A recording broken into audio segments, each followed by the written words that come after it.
was 50 jaar oud, met wortels diep en takke stout. Jy het storms en winters deurgestaan, so trots en sterk in ons tuin bly staan. Die voeltjies het in jou gesin elke dag. Jy het vir almal skaduwee gebring met sagtheid en krag. Jou blare het gefluister in die wind se lied. Nou leef jou storie voort in elke herinnering wat ons sien. Want jy gaan nog voortleef in ons tuin, nie net in stompe of stof en puin, maar in die mooiste voeltjies uit hout gemaak, met liefde deur ons hande aangeraak.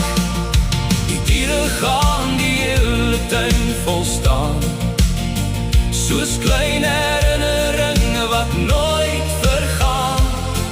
My ou boom, jy sal altyd bly bestaan, vir altyd hier in ons tuin bly staan.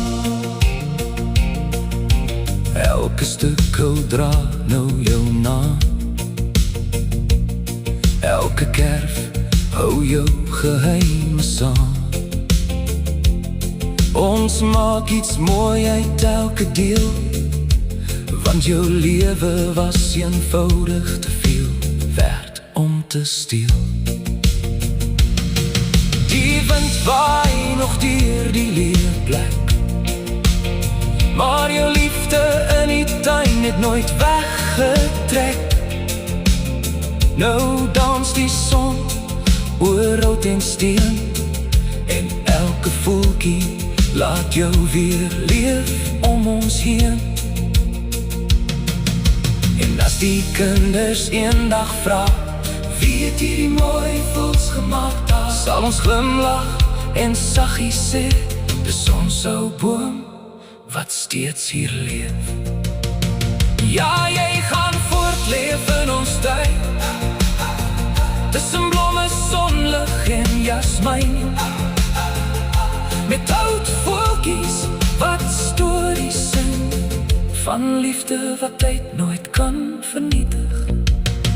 My ou boom, jy het nooit regter gegaan, jy het net op 'n ander manier bly staan, vir altyd deel van elke dag. Ons tuin se hart, ons tuin se krag.